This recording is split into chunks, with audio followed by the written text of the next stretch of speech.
안녕하세요. 네, 오늘은 통가죽공의 약품 중에서 방염제라는 것을 좀 설명을 해드리겠습니다. 사용법은 어렵지가 않고 간단해요. 이 통가죽공예라는 것은 좋아하는 색감, 뭐 이렇게 표현을 할 수 있는 것이 엄청나게 다양하죠. 그래서 또 요즘에는 또 통가죽공예가 인기가 있는 것 같습니다. 염색을 직접 하기도 하지만 좋아하는 색감으로 해서 제품을 만들 수가 있기 때문에도 그렇겠죠. 방염제라는 것은 역할이 뭐냐면은 염색이 되지 않게, 착색이 되지 않게 막아주는 역할을 하는 거예요. 그래서 바탕색은 이렇게 뭐 작품처럼 보이지는 않지만요. 여기에서 이제 방염제를 바른 부분은 나중에 방염제가 완전히 건조가 된 후에 진한 색으로 염색을 했을 때 그 부분은 염색이 되지가 않게 되는 거예요. 그래서 어떤 무늬가 됐든 뭐 동그란 무늬가 됐든 네모 모양이 됐든 어떠한 선이 됐든 뭐 표현을 해주고 싶은 대로 해주시면 됩니다. 방염제를 바르는 것은 어려운 거는 없는데요. 조금 주의를 하실 점은 뭐냐면 뭐 이런 붓을 이용해서 발라줘도 됩니다. 자, 그러면 발라볼게요. 방염제를 바를 때는 너무 이렇게 두꺼우면, 이렇게 두껍게 바르면 건조되는 시간도 상당히 오래 걸려요. 그렇기 때문에 표면에 어느 정도 펴질 정도로 해서 발라주면 됩니다. 그냥 편하게 자유스럽게 바르면 돼요. 내가 어떤 모양을 내주고 싶으면 그 모양대로 이렇게 방염제를 발라주면 되는 거예요. 자, 이쪽에도 뭐 이렇게 모양을 내서 선을 표현을 해도 되고요.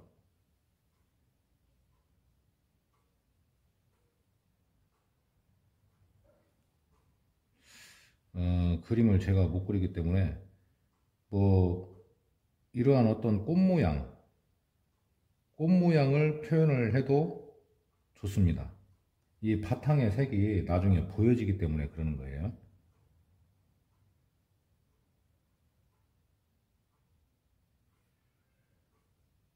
너무 두껍지 않게요. 이 건조되는 시간을 충분히 가질 수 있다면은 약간은 두껍게 해도 되지만 이 정도만 해도 충분히 역할을 하기 때문에 많이 두껍지 않아도 괜찮습니다.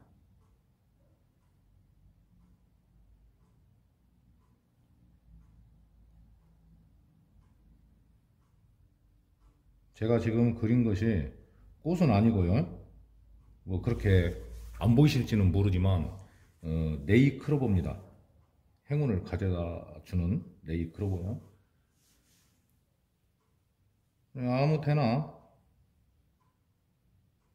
아무데나 내가 바탕의 색을 남겨놓고 싶은 부분에 이렇게 발라주시면 돼요. 또 이쪽은 그냥 단순하게 동그라미 정도.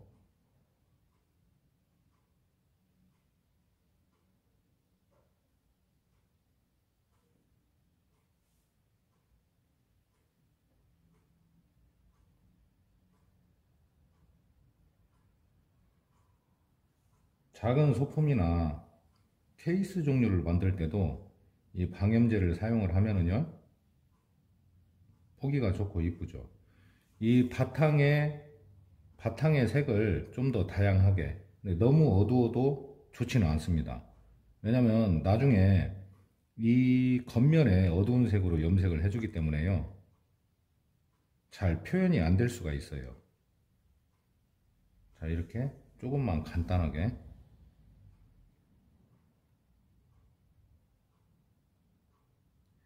통가죽공예는 표현할 수 있는 것도 많지만은 약품도 굉장히 다양하기 때문에요, 독특한 제품을 만드는데도 많은 도움이 되실 것 같아요.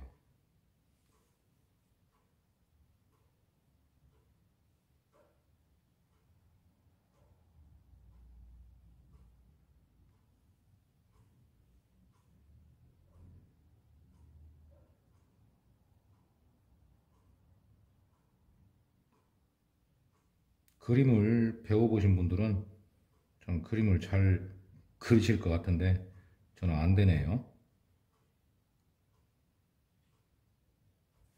자, 이제 어느 정도 이런 식으로 사용을 한다는 것은 아시겠죠? 그러니까 내가 남겨놓고 싶은 부분을 이 방염제를 이용을 해서 염색을 막아주면 되는 겁니다.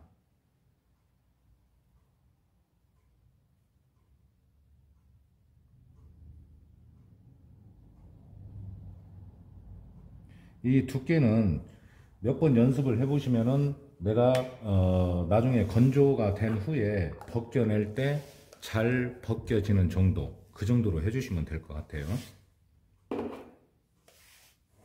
그러면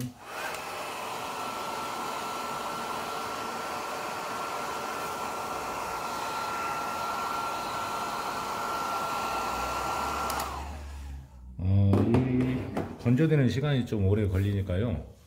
잠깐 멈췄다가 건조가 된 후에 다시 한번 설명을 해드리겠습니다. 자, 이제 건조가 거의 됐습니다. 흰색이었는데 건조가 되니까 거의 투명해졌죠.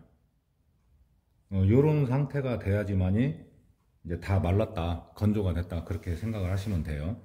그러면 이제 그 좀 진한 색으로 해서 겉에 염색을 해볼 건데요.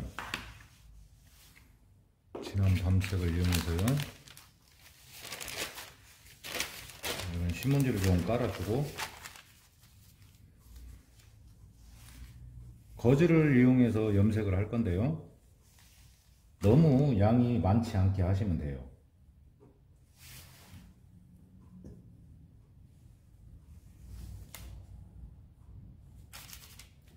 겉면에 염색을 할 때는 염료를 이용해서 좀 진하게 표현을 해주게 됩니다.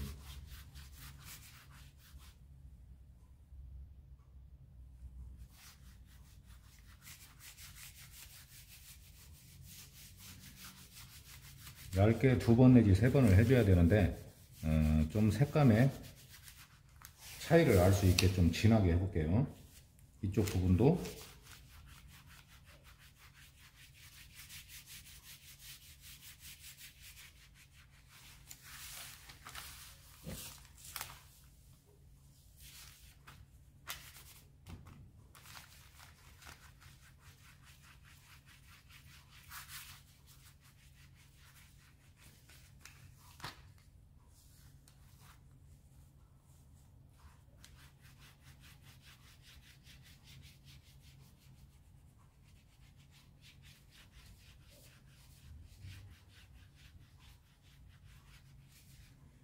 이 상태에서 얇게 여러 번을 해주면 더 진하게 표현을 할 수 있고, 지금 현재 색감은 밤색인데 뭐 염료를 검정색을 쓰면 훨씬 더 진해 보여지겠죠.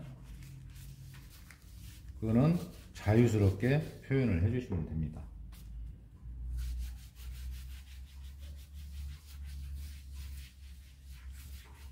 자, 이제 방염제를 바른 부분이 나타나 보이죠.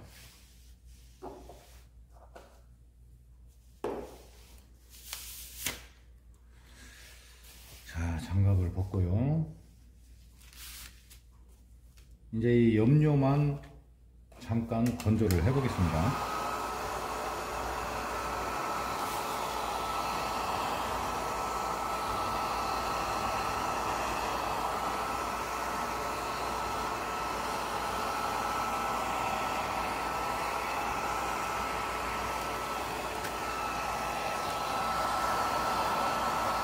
이렇게 바탕에 색이 보여지죠.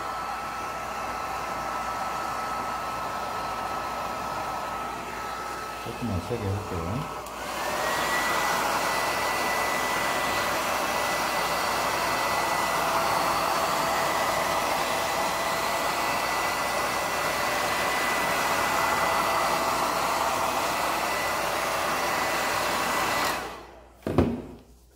조금 더 건조를 해줘야 되는데 이 정도만 말리고요. 이렇게 보면 방염제를 바른 부분에 색감이 보여지게 되죠. 보면은 자, 이제 이게 다 말랐다 생각이 되시면은요, 충분히 건조를 해 주셔야 돼요. 그리고 살살 벗겨냅니다.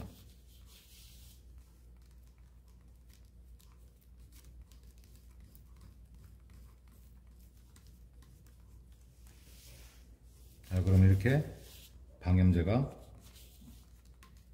떨어져 나오게 되죠.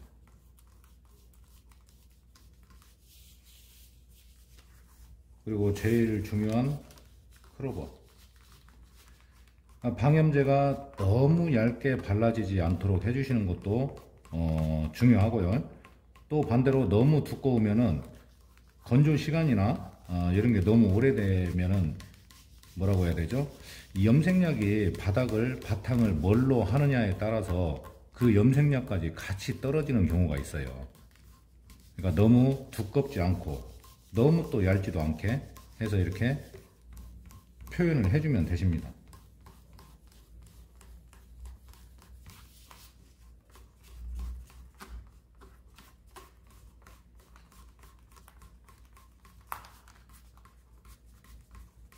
사용 방법은 뭐 어려운 게 없죠. 그냥 내가 바탕의 색을 보여지게 해주고 싶은 부분, 그 부분에 그냥 발라주면 돼요. 이런 식으로요.